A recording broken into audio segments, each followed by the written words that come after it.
এটা যদি আমরা করতাম না তো এই সাহায্যটা আমরা পাইলাম না। মানে এটা হাল লাগে আমার লাগি তো নাই, আপনারা লাগি, আপনারা উন্নয়নের লাগি, আপনারা রাস্তাঘাট হইতো, আপনারা অরুণোদয় হইতো, আপনারা আইওয়াই হইতো, আপনারা ওয়াটার সাপ্লাই স্কিম হইতো। ওই যে যতটা আমি আনছি, যতটা ওয়াটার সাপ্লাই স্কিম আমি আনছি, সারা ডিস্ট্রিক্টের মাঝে অন্তত 2 কনস্টিটিউয়েন্সির সমান আমি 1 কনস্টিটিউয়েন্সির আমি মানে এই যেমন আপনার ওয়াটার সাপ্লাই স্কিম আনছি। ঘরে ঘরে আমি পানি পৌঁছাইবার চেষ্টা করি। আপনারা প্রত্যেকটা কথা আপনারা বিবেচনা করব। আমি আমার স্বার্থে, ব্যক্তিগত স্বার্থে কেউ কইতা যে সিদ্দিক আহমেদে তার সম্পত্তি রক্ষার লাগিয়া বিজেপির লোক লইছে। আমি তো 5 বছর এমএলএ আসলাম না। আমার এগেইনস্টে মুক্তদির চৌধুরী ইকবাল টিকবাল তাকে লইয়া সারা আমার এগেইনস্টে কমপ্লেন করছেন, চিফ মিনিস্টার ভিজিলেন্সের কমপ্লেন করছেন। আমার সারা সম্পত্তির ইনকোয়ারি লাগাইছেন। কিন্তু হয়েছে আমার 5 বছর তো বিজেপি সরকার আছে, তখন তো আমি কংগ্রেসও আসলাম, কোনো কমপ্লেনে আমার তো ইনকোয়ারি হয়েছে, আমার বাড়ি পর্যন্ত ইনকোয়ারি হয়েছে। ওই একিটা আমার একিটা 28টা পারছেন নি, আমার কোনো দুর্বলতা আসেনি, আমার তো কোনো দুর্বলতা নাই। আজকে দক্ষিণ করিমগঞ্জ কত মানুষ বিপদ, আজকে বিনোদিনী এরালিগুড়ি এই অঞ্চল কত মানুষ সরকারি জমিনে বসবাস করে, উষারানী বিনোদিনী এই অঞ্চল, আমরা পাথার এই অঞ্চল। আমি চেষ্টা করি আর কিভাবে মানুষগুলারে বাঁচানি যায়, কিভাবে উচ্ছেদ থাকিয়া অন্তত তার ইয়েটাই করা যায়। আজকে দেশের যেটা পরিস্থিতি, আমরা পরিস্থিতির লোকে মিলেই আমরা যা রাজনীতি করা লাগবো।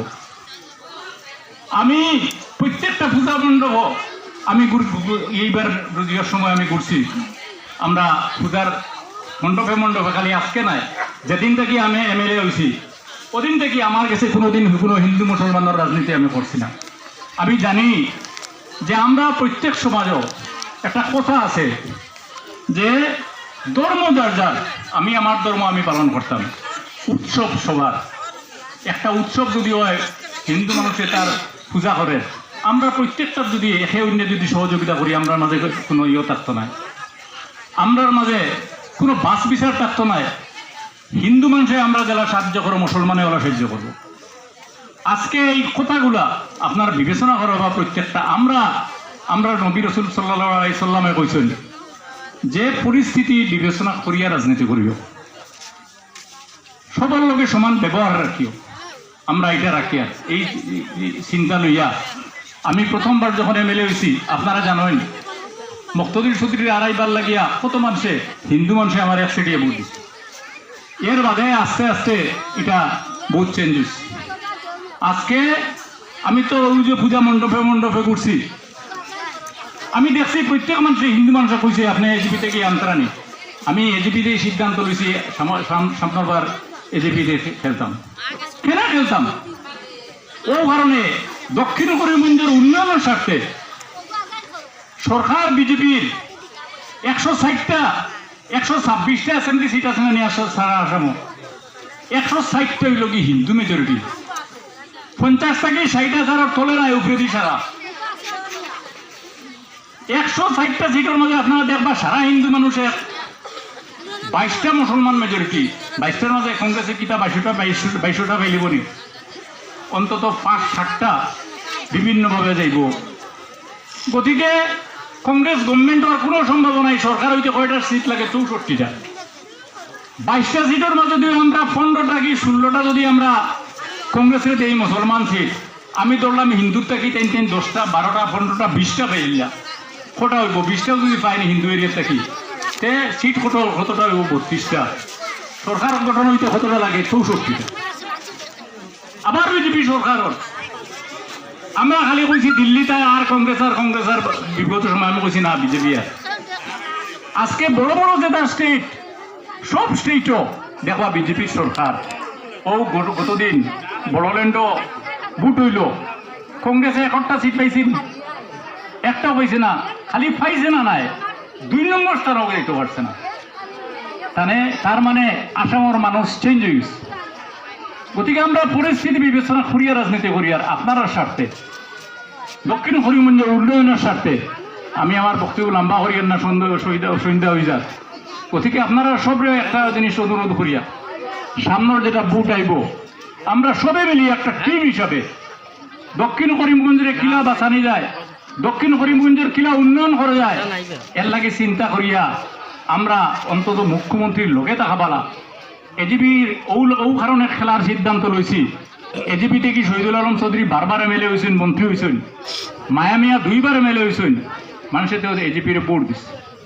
আজকে এখান থেকে যদি আমিও যদি এজিপিতে খেলি, আমিও তো মুসলমান, আমি কিনা মুসলমান থাকি আমি মুসলমানের বিরুদ্ধে যাইবনি? আমি তো কোনো সময় যাইতাম না, কারণ আমিও নমাজ পড়ি আর আমিও রোজা রাখি আর আমরা ঈদের নমাজ পড়ি আর আমরা জুম্মা পড়ি আর এই সমাজের মানুষ বিপদে পড়বো আমি উল্টে তা মহিলা তো কোনো কথা নাই।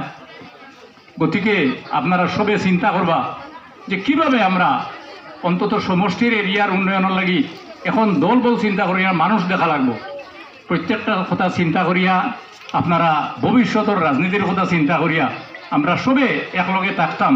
আর অরুণোদয় যেটা আমরা দিয়া একটা কথা আমি কইয়ার, যারা আইওআই পাইবা তারাও কইয়ার যে উদ্দেশ্য হইল কি সরকারের ভোটর উদ্দেশ্য হয়তো অরুণোদয় পাইয়া ওটা করিয়া আপনারা ভোটের সময় আইলা আর বাদে উল্টা করলাম। প্রত্যেক গাঁৱত পক্ষে বিপক্ষে মানুষ আসেন না, যখন ভোট যাইব তখন একদল ভাইয়া কইবা যে অমুকে তোমার নাগারিত বাড়ি আসানি গেছে না, ইনতো কংগ্রেস এরেনটেন কংগ্রেস করছেন, গতিকে এনেকুৱা কাটা লাগে ও যে মানুষের নাম কাটছে। ঠিক ওভাবে ভেরিফিকেশন হইব, ভেরিফিকেশন হইয়া যারা উল্টা করবা এরার নাম কাটা যাব, তখন নানানজনে নানান মাত আইব। এর লাগে আপনারা অনুরোধ করিয়ার আমরা যে সরকারের পক্ষে আপনারা প্রত্যেকে 1500 টাকা আজকে 250 টাকা ফর্ম দেওয়া হইব যে এলপিজি গ্যাসের সাবসিডি, যারা গ্যাস পাইতরা এরা সাবসিডি পাইবা আর যারা পাইতরা না এরা নতুন গ্যাসের পাইবা লগে সাবসিডি পাইবা। প্রায় 1500 টাকা বেনিফিট মাসও এটা গরিব মানুষের লাগিয়া এখন মধ্যবিত্ত মানুষের লাগিয়ে এটা বড় এটা পাওনি। গতিকে আপনারা এটাও খুয়াইবা না, সারা আপনারা লগে থাকতা ও কথা আমি আপনার কাছে পুনর্বার অনুরোধ করিয়া আমার বক্তব্য এখানে শেষ করলাম। আসসালামু আলাইকুম।